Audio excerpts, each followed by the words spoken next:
Welcome to mamma's kitchen. आज आपण बनवणार आहोत टेस्टी आणि हेल्दी ब्रॉकली पनीर पराठा.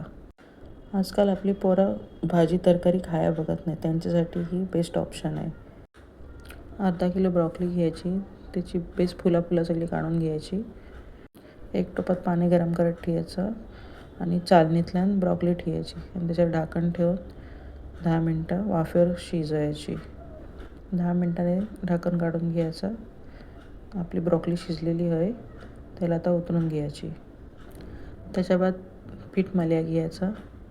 2 कटोरी पीठ घेतलं आहे, त्याच्यात मीठ टाकलं आहे, पाणी टाकून बेस मळून घ्यायचा. पराठ्यासाठी नरम पीठ हवं एकदम. पीठ बेस मळून झालं की त्याला ढाकण ठेवून रेस्ट द्यायचं. मग वाफेवर शिजवलेली ब्रॉकली घ्यायची आणि तिला मॅश करायचा.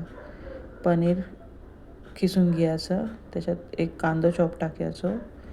त्याच्यात मसाला घ्यायचे, ऑरिगानो 1 चम्मच आणि 1 चम्मच चिली फ्लेक्स. 1 चम्मच मीठ टाकायचं आणि बेस सगळा मिक्स करून घ्यायचा हलक्या हाताने. आता आपली पराठ्याची स्टफिंग तयार आहे. पराठा वतर्याला रोटीपेक्षा मोठं उंडू घ्यायचं. हाफ रोटी वतर्याची जाडसर आणि त्याच्यात एक मेजर ठेवून त्या हिशोबाने स्टफिंग घ्यायची त्यातल्या आणि बेस उंडो तयार करून घ्यायचं. त्याचं सुक्का पीठ लावून त्याला बेस हलक्या हाताने वतरायचं. गॅसवर तवा ठेवायचो.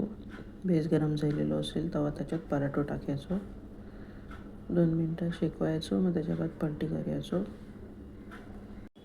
तूप लावायचं किंवा बटर लावायचं आणि बेस दोन्ही बाजूनी शेकून घ्यायचो आलटून पलटून.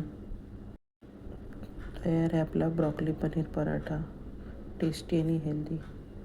सॉस नाही तर चटणीसोबत गरमागरम पराठा सर्व करा. Thanks for watching this video.